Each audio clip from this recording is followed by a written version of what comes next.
صانع محتوى اسمه أحمد. أحمد ده كان فاتح قناة يوتيوب جديدة وقدر إنه يجيب 1000 مشترك بكل سهولة، ولكن العائق هنا إنه مش عارف يجيب 4000 ساعة مشاهدة على يوتيوب. وأنا جاي أعرفك أنت وأحمد الحل الوحيد اللي تجيب ال4000 ساعة مشاهدة على اليوتيوب.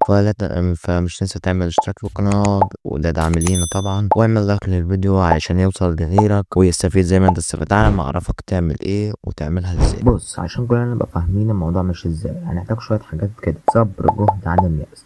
الحاجات دول لازم يكونوا فيك. لو في حاجة منهم مش فيك فأنصحك تخرج من الفيديو. لو هتقدر توفر الحاجات دي كلها فيك فأنصحك كمل فيديو من أول ثانية لآخر ثانية فيه. طبعا عشان نعرف نجمع 4000 ساعة محتاجة جهد ومحتاجة وقت ومحتاجة عدم يأس وصبر. الثلاث حاجات دول لازم يكونوا معاك. أول حاجة تعملها تعمل فيديو ليه قيمة، يعني يكون احترافي جدا، فكرة حلوة، مونتاج حلو، صورة مصغرة حلوة كمان. الفيديو نفسه من الداخل من جواه نفسه يكون حلو.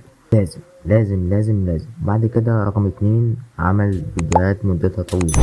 يعني انت عملت الفكرة حلوة، خلي الفكرة مدتها طويلة. مش هقول لك يعني عملت الفكرة جبت الفكرة كله تمام، طب يلا خلي الفكرة بدل ما هي تاخد منك 10 دقايق خليها تاخد 20 دقيقة. الكلام ده غلط غلط غلط غلط. مثلا 10 دقايق هي ال10 دقايق تديها حقها، وهكذا. في ربنا في الفيديوهات اللي انت بتعملها. هتعمل فيديوهات مدته طويلة، يعني يكون الفيديو مدته حوالي من 7 دقايق لحد مثلا 15 دقيقة. لو زودت طبعا يبقى أفضل وأحسن بكتير كتير كمان. تمام يا أبو الصحاب. بعديها تالت حاجة هتعملها، أو بص خلينا في تاني حاجة أنا أفهمها لك أكتر.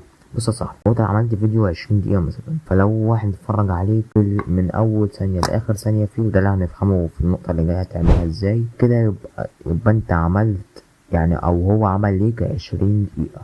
فلو تلاتة اتفرجوا عليك يبقى عمل ليك ساعة كاملة، وهكذا بقى. رقم 3، الهوك.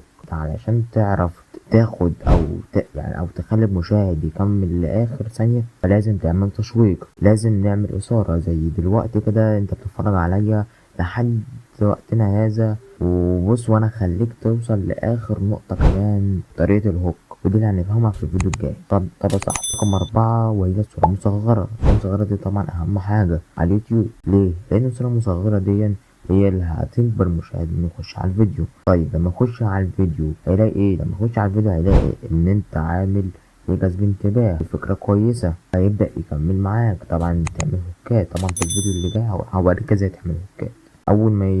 اول ما يخش اصلا على الفيديو عندك ليه فجأة على طول مكمل لاخر ثانية فيه، من اول ثانية لاخر ثانية. انت مشاهد كسبت، ممكن تخليه تجبره ان هو يعمل اشتراك، واقول لك في الفيديوهات الجاية ان شاء الله ازاي خليت المشاهد يكمل من اول فيديو لاخر الفيديو. كسبت ساعات، كسبت مشاهد، كسبت اشتراك، كسبت من الاول اصلا كسبت مشاهد حقيقي.